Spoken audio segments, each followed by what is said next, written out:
오늘 또 하나님 은총 가운데 이렇게 성전에서 또 화상예배를 통해서 하나님께 영광 돌리는 승리교회 모든 성도님들께 하나님의 은혜와 은총이 늘 함께 하시기를 주님의 이름으로 축원하여 드립니다.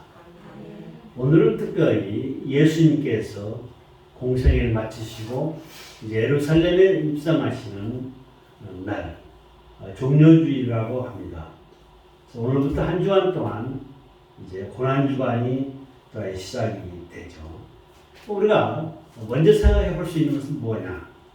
예수님께서 이 땅에 오신 이유가 무엇이냐 이겁니다. 도대체 예수님께서 어떻게 이 땅에 오셨는가? 또한 왜 오셨는가? 이 말씀을 생각할 때 우리는 무엇을 먼저 생각해야 하냐면 에덴 동산에서 아담과 하와가 선악과를 따먹지 말라고 했는데 그 선악과를 따먹으로 인해서 에덴 동산에서 쫓겨났습니다. 하나님과 사람과의 관계가 끊긴 거죠. 그러면서 중요한 것이 뭐냐? 바로 이제는 내 삶 속에서 하나님과의 관계가 끊겼다는 것은 여러분 이해가 안 가실 것입니다. 하지만 그것은 뭐냐? 아담이 지은 죄는 원죄입니다. 원죄. 그 원죄가 계속해서 흘러오고 있는 거죠. 그 다음에 또한 우리가 이 세상에 살아가면서 지은 죄가 자범죄입니다. 이 원죄와 자범죄를 해결하시기 위해서 이 땅에 그리스도를 보내주시겠다고 선지자들이 예언을 했습니다. 한두 명이 얘기한 것이 아니라 많은 선지자들이 이 얘기를 한 것입니다. 그 예언의 말씀대로 바로 하나님과 맡겼던 담을 헐어주기 위해서 예수님께서 이 땅에 오신 것입니다. 이 땅에 오셔서 하나님이라는 것을 증거를 하셨고 우리를 대신해서 죽으심으로 인해서 이제는 우리는 예수를 믿음으로 그 죄사함을 받게 되었다는 것입니다. 과거에는 죄사함을 받기 위해서 구약시절에는 동물을 필요서 죄사함을 받기 위해서 양도 바치고 하다못해 비둘기도 바치고 다 바쳤습니다. 하지만 예수님께서 이 땅에 오셔서 십자가에서 피 흘리심으로 인해서 우리의 죄를 한꺼번에 다 사하여 주신 거죠. 그러한 이유로 예수님께서 이 땅에 오셨다는 것입니다. 또한 뭐냐? 우리야말로 하나님의 자녀다. 하나님의 자녀라는 것을 일깨워주기 위해서 또한 이 세상에 오셨습니다. 이 세상의 사람들은 두 부류로 분류하죠. 마귀 사탄의 자녀가 있는가 하면은 하나님의 자녀가 있습니다. 우리도 과거에는 예수 믿기 전에는 마귀의 자녀였습니다. 하지만 우리가 예수를 믿음으로 해서 죄사함을 받고 이제는 하나님의 자녀가 된 것입니다. 우리는 당당하게 하나님의 자녀로서 이 땅을 살아가게 된다는 것입니다. 더 이상 어둠의 자식이 아닙니다. 오늘 특별히 예수님께서 공생애를 마치시고 예루살렘 성에 입성하시는 날입니다. 종료주일이라고 하죠. 내일부터 한 주간 고난주간이 시작됩니다. 그렇다면 한 주간 동안에 일어났던 일들을 간략하게 먼저 말씀을 드리겠습니다. 첫째 날, 오늘이죠. 주일날이죠. 종료주일이라고 했습니다. 예수님께서 오늘 본문의 말씀에 나와 있는 것처럼 낙이 타고 그것도 새끼 나귀를 타고 예루살렘에 입성하시는 날입니다. 예수의 제자들은 자기 겉옷을 벗어가지고 나귀 등에다가 얹고 거기를 안장같이 허고서 타게 했습니다. 많은 백성들은 예수님이 가시는 그 앞길에다가 자기의 겉옷을 깔았습니다. 마치 카페트를 깔아놓은 시와 그러면서 호산나 호산나 부르면서 환영을 한 날이 바로 오늘 주일입니다. 둘째 날 월요일이죠. 내일 무화과 나무를 저주했습니다. 3년 동안이나 열매를 맺지 못하는 그 무화과 나무를 저주한 날이 바로 월요일입니다. 또한 예수님께서는 장사꾼들을 나무랬습니다. 성전은 분명히 기도하는 저희다. 그런데 어떻게 너희들이 장사를 하느냐? 그러면서 그 장사판을 뒤엎어버렸죠. 이게 월요일 날입니다. 화요일은 뭐냐? 예루살렘 성을 바라보시면서 통곡한 날입니다. 소리내어 우신 날입니다. 저래서는 안 되는데, 저렇게 살아서는 안 되는데 왜 저렇게 살고 있느냐? 앞으로 무슨 일이 어떻게 닥칠지도 모르면서 저렇게 산다고 우신 날이 바로 화요일 날입니다. 넷째 날 수요일에는 어떻겠습니까? 예수님의 제자들과 함께 쉬었습니다. 가룟 유다는 예수님을 팔아 넘길 계략을 세웁니다. 다섯째 날 목요일입니다. 예수님께서 제자들의 발을 씻기시고 최후 만찬을 나누셨습니다. 그러면서 겟세마네 동산에 기도하러 가셨습니다. 금요일 날은 가룟 유다의 배바로니에서 바로 예수님이 로마 구인들한테 체포되어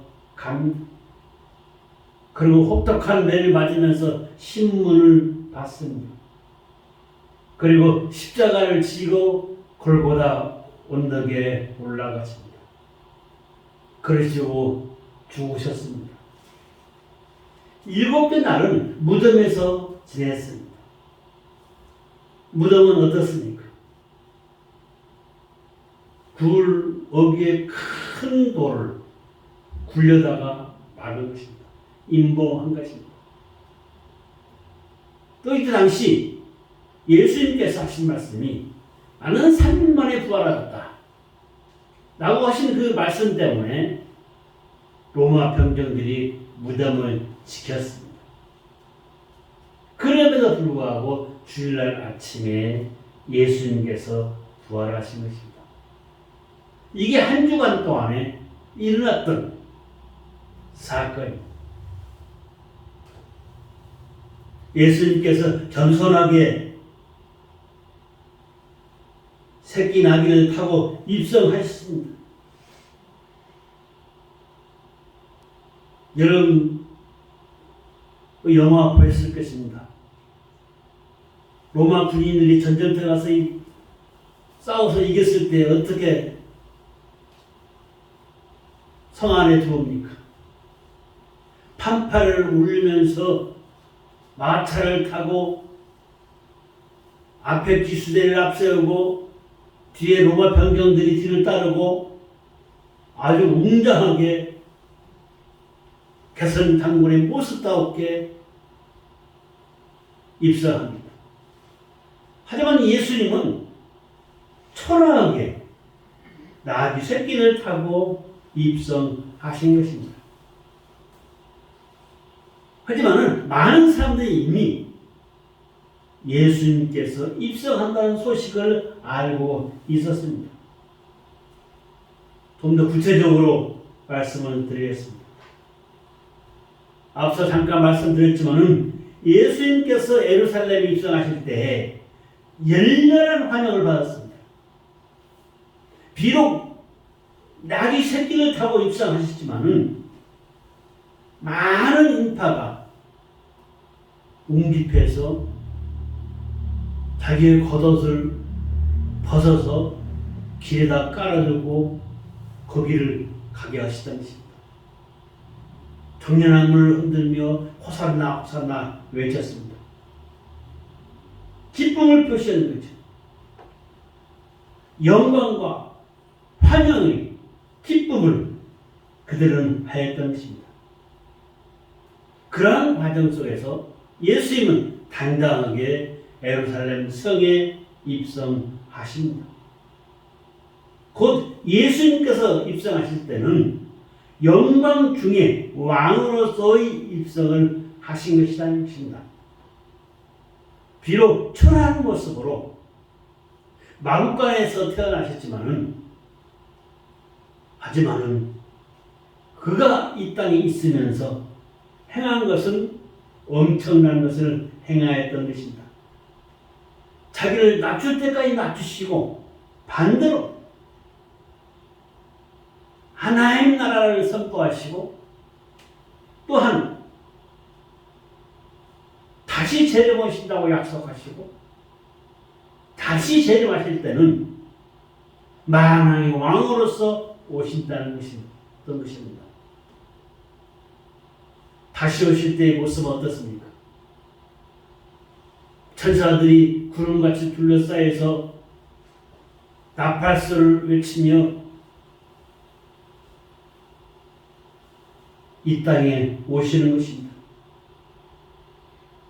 이 땅에 많은 기적과 이적을 베푸신 것이 바로 하나님의 아들이다. 예수님이야말로 하나님의 아들이라는 것을 보여주시기 위해서 믿지 못하니까 내가 행하는 이적을 보고 믿으라고 했습니다.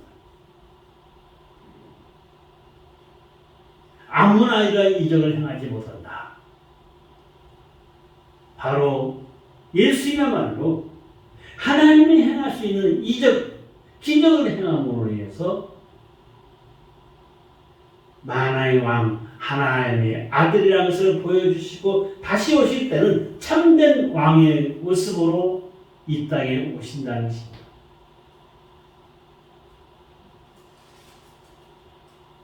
이렇게 예수님께서 이 땅에 오실 때는 열렬한 환영을 받으며 영광 중에 오셨습니다. 두 번째로 생각할 것은 무엇입니까? 예수님께서 이 땅에 오신 길은 고난과 영광의 길이 같이 이루어집니다. 첫 번째로 고난의 길이었던 것입니다. 메시아가 나타났다고 많은 인파가 몰려들었습니다. 그런데 그들은 예수님께서 이 땅에 오셔가지고 새 나라를, 새로운 세계를 다스릴 왕으로 오실 것으로 착각을 했던 것입니다. 근데 예수님은 그게 아니었던 거예요. 마귀 사탄과의 세계를 물리치고 새로운 진정의 삶의 주권을 천국이 있다는 것을 또는 이 세상에 사는 것 진정한 자유가 무엇이라는 것을 평화가 무엇이라는 것을 알려주기 위해서 오신 것입니다. 영원한 왕으로 이 땅에 오신 것입니다. 그러면서 그는 담대하게 자기가 받을 고난을 다 받습니다. 이미 다 알고 있었습니다. 겟세마네 동산에서 기도합니다. 아버지요, 아버지요. 이 잔을 내가 꼭 받아야겠습니까? 하지만은 아버지가 원하신다면 탈게 바꿨다 하면서 그대로 인정한 것입니다. 그는 이미 십자가상의 고난 중에 죽을 것을 알고 있었던 것입니다. 담대하게 고난을 택하신 것입니다. 영광을 위해서가 아니라 고난을 위해서 오셨다. 전 시간에 이런 얘기를 했습니다. 예수 믿는 선진들이 많은 고난 속에서도 하늘나라를 바라보면서 주님만 바라봤다 했습니다. 바로 예수님께서 당하신 그 고난을 제자들이 알기 때문에 예수님은 당당하게 고난을 받으셨습니다. 그 고난을 왜 받으셨습니까? 영광 받기 위해서, 영광을 위해서 그런 고난을 달게 받았던 것입니다. 38절에 이런 말씀 나옵니다. 찬송하리로다. 주의 이름으로 오시는 왕이여, 하늘에는 평화요, 가장 높은 곳에서는 영광이요. 했던 것입니다. 여러분, 우리의 삶도 마찬가지입니다.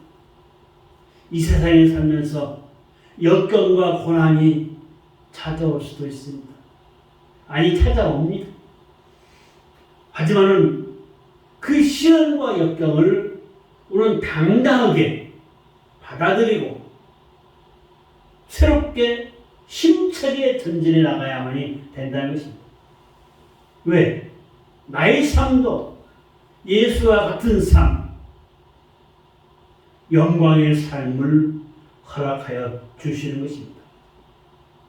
항상 어렵게 사는 것이 아니라 하나님께서 나를 어렵게 여기사 나의 삶을 행복의 삶으로, 축복의 삶으로 인도하여 주시는 것입니다. 예수님께서 받으신 영광은 바로 하나님 말씀에 순종하고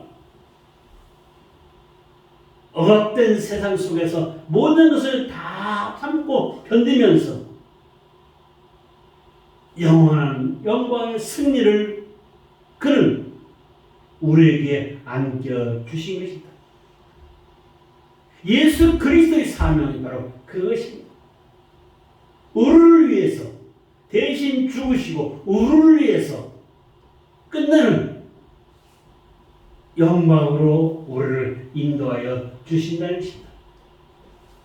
그러니까 우리의 삶은 무엇입니까? 예수님의 발자취를 닮아가는 삶이 되어야만이 됩니다. 예수님의 발자취. 어렵고 힘든 것도 있지만 끝내는 승리하라. 끝내는 축복 받으리라. 하나님께서 우리에게 주신 약속입니다. 세 번째로 예수님은 평화의 왕으로 오셨습니다. 그 당시 유대인들은 평화에 대해서 몰랐습니다. 평화가 뭐야? 그냥 살아가면 되지. 참된 평화가 무엇인지를 몰랐던 것입니다. 이게 당시 상황을 정치적으로 비유한다면 로마 군정에 의해서 통치를 받고 있었던 시대입니다. 헤롯 왕 때의 사건이죠. 쉽게 얘기한다면 우리나라가 일본의 식민지로 살았을 때와 마찬가지입니다. 자유가 있는 것 같지만 자유가 없었던 것입니다. 사실 예루살렘 하게 되면 평화의 도시라는 상징적인 의미가 있습니다. 그 평화의 도시에서 진정한 평화를 맛보지를 못하고 있었던 것입니다.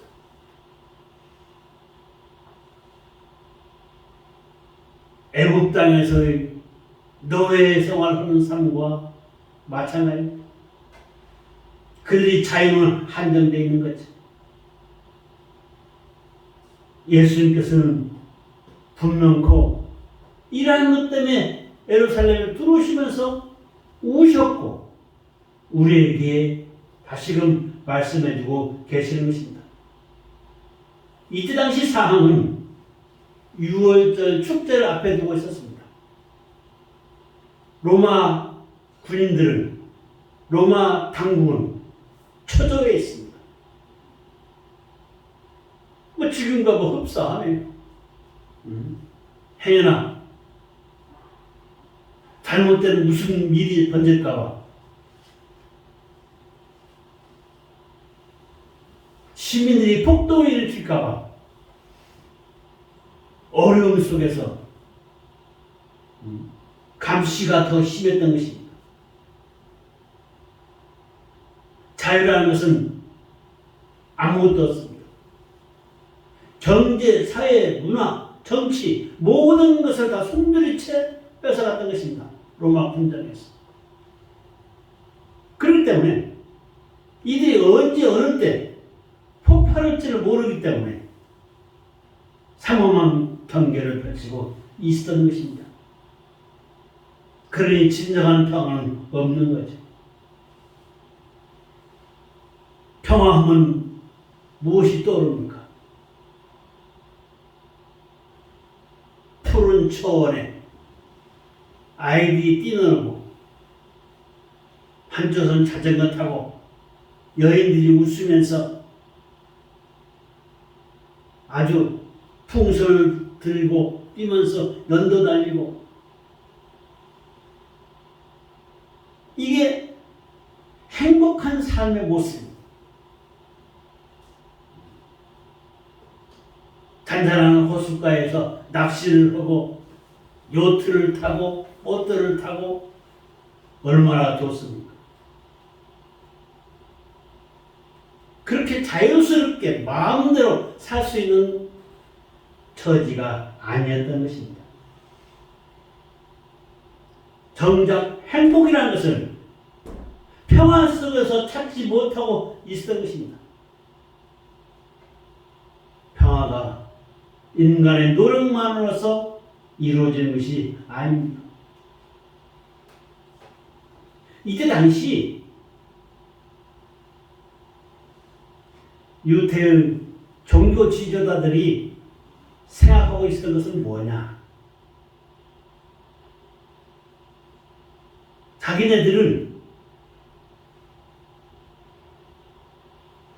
제사장 역할을 감당하면서 자기가 누릴 것은 다 누리고 있었습니다. 그런데 예수라는 사람이 나타나가지고 기적과 이적을 베풀고, 그러니 왕이라고 자꾸 저러니 예수를 쫓는 그 무리들로 인해서 행여나 제사장 자리에 있는 자기네들이 위치가 난처해질까봐 이 제사장들은 로마 군정과 한 손을 잡고 있었던 것입니다. 자기의 배부름을 위해서. 친일파라고 얘기하면 쉽게 이해가 될 것입니다. 여러분, 행여나 자기네의 위치가, 자기네가 가지고 있는 그 고난이 뺏길까 예수를 십자가에 못 박은 것입니다. 예수님께서 하나님의 아들이라고 했다. 그것도 물론 그들한테는 못마땅한 것입니다. 하지만은 많은 군중들이 그 예수를 따르고 있으니 로마 군정에서 자기들까지 가지고 있는 그 권력을 빼앗길까봐 예수를 십자가에 못을 박았던 것입니다. 아무런 죄가 없는 예수를 십자가에 못 박은 것입니다.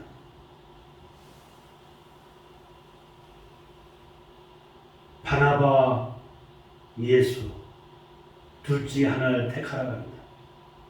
바나바는 진실로 이 세상의 죄인이었습니다. 예수님은 죄가 없으셨습니다. 그때 그 백성들은 예수님의 십자가에 못을 박습니다. 다행입니다. 바나바를 놓아줬습니다. 후에 바나바도 깨우침이 있고 다시 예수를 전하는 자가 되었지만은 아무튼 그때 당시 진정한 의미 속에서 평화라는 것은 없었다. 참된 평화는 어디서 오냐? 그리스도를 통해서 참된 평화가 온다는 것입니다. 우리 삶 속에 가지고 있는 모든 죄들을 다 사해 주시고 나의 삶의 진정한 평화가 무엇인지 진정한 사랑이 무엇인지를 알게 하신 분이 바로 예수입니다.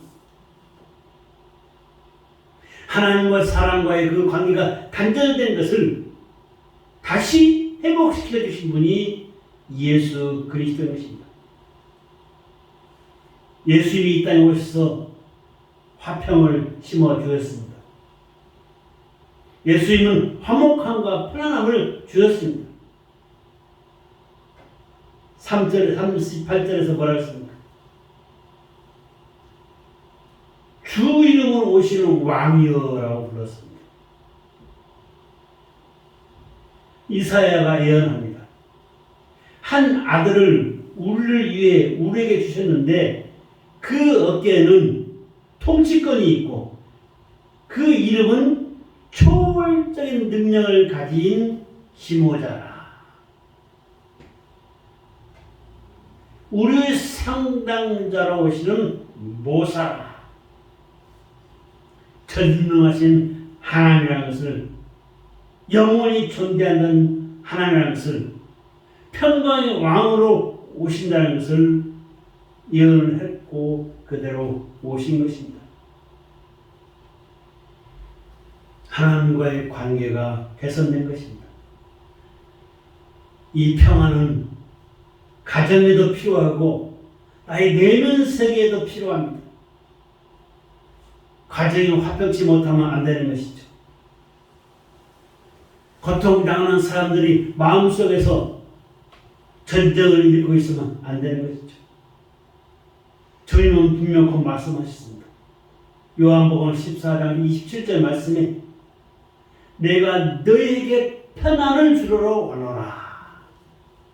편안을 주러 오노라.